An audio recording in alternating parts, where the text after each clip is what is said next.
I want you to imagine a food that's in almost every kitchen. You've walked past it 1,000 times. Maybe it's in your pantry right now. You've probably fed it to your kids or your grandkids, or let's be honest, to yourself when life got hectic. But here's the shocking part. This one food, so common and so accepted, might be silently slowing your metabolism down every single day. And worse, it's often dressed up as something wholesome. That food is white flour. Now, don't click away yet. I know how comforting a biscuit can be, or how good fried chicken tastes when it's dipped in a little flour before hitting that oil. But I want to take you deeper than taste. I want to take you to what white flour does inside your body, what it whispers to your hormones, how it chokes your metabolism, and why even lab animals seem to know better. True story. There was an observation I once read. Researchers placed refined flour in an open environment with lab mice,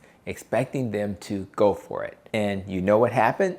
The mice didn't even touch it. No sniff, no nimble, nothing. Even mice can sense there's no real nutrition there. It's like handing someone a paycheck made of Monopoly money. Looks legit till you try to spend it. And it got me thinking, if mice won't eat flour, why do we build entire meals around it? White flour is the poster child for ultra processing. When wheat is refined, they strip out the fiber, the germ, B vitamins, the minerals, everything that slows down digestion and supports your metabolism. What's left? A starchy powder that turns into sugar faster than you can say pre-diabetes. Now let's get specific.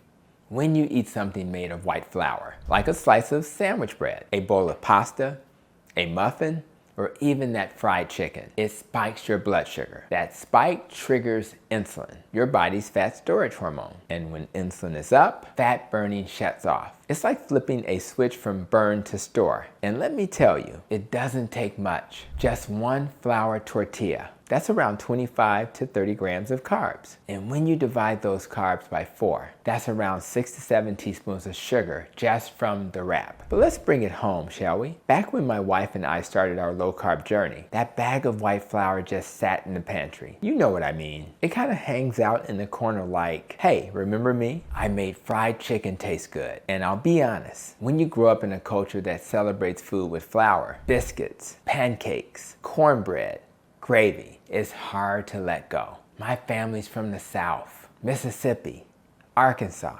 We don't play around with our flour down there. But as I dug deeper into the science, I realized this flour is costing us, not just in blood sugar, but in how our metabolism functions day after day. Let me paint a picture for you. If I take a chicken breast and grill it with just a little salt and bulka, that's butter, olive oil, coconut oil, or avocado oil, that's basically a zero carb meal. High in protein, high in satiety, beautiful for metabolism. Now take that same chicken breast, dip it in flour, and fry it. Suddenly you've added 15 to 20 grams of carbs, and that's just the breast. Let's break it down like I would in clinic. Let me take you on a trip to what many people feel is their favorite restaurant for an indulgence, Popeyes. A Popeyes 4-piece meal with a breast, a thigh, a leg, and a wing. Here's what you're looking at in terms of carbs just from the breading. Breast, 16 grams.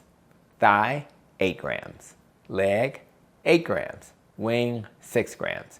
That's 38 grams of carbs divided by 4, and you're looking at around 9.5 teaspoons of sugar just from the chicken. No fries, no biscuit, no red beans and rice, and certainly no sweet tea or soda. Now imagine your cousin with type 2 diabetes sitting down to that plate. That one meal is a metabolic landmine. It's why we can't just say, well, it's just a little flour, because a little flour here and a little breading there, and suddenly we're talking about full-on glucose chaos. And I get it. Popeye's chicken tastes good. That's why so many people go there when they have a moment of indulgence. And trust me, I understand the temptation. That crispy crust is a thing of beauty. But the real question is, what's the cost of that crunch? It can spike insulin, trigger inflammation, and slow your metabolism. When you frame it like that, it's a lot easier to say no, even if your taste buds say yes. Now let's get back to the science. White flour doesn't just spike insulin. It creates something deeper, something chronic. When your body is flooded with glucose over and over, it builds up insulin resistance. And insulin resistance is the doorway to to metabolic syndrome, polycystic ovarian syndrome, fatty liver, and type 2 diabetes. But it doesn't stop there. White flour is also stripped of nutrients like magnesium, zinc, B vitamins, and selenium, all critical for your thyroid to function. Without those cofactors, your thyroid can't convert T4 to T3 efficiently. Translation, your body's internal thermostat turns cold. You feel tired, you gain weight, your metabolism drops. And here's a sneaky part. White flour is engineered to make you eat more. No fiber means no breaks. You don't feel full. You just keep reaching for more. And that's not a lack of willpower. That's a design flaw in the food system. We're not talking about food anymore. We're talking about food-like products. Things that look like food, taste like food, but act like metabolic poison.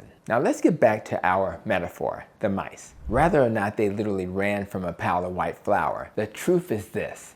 Animal studies consistently show that refined flour causes more weight gain, blood sugar issues, and lipid problems compared to whole foods. So if your metabolism feels stuck, your energy is crashing, and your cravings are through the roof, look at what's hiding in your kitchen. And don't be fooled by enriched wheat flour. That's like robbing a house and then taping a dollar bill to the door as a replacement. It's still empty. So what can you do? First, get it out of your house. If it's in your house, it's in your mouth. I've said that before and I'll keep saying it. Willpower is no match for easy access. Number 2, swap flour for crushed pork rinds, almond flour, and even egg wash for frying. Your taste buds will adapt.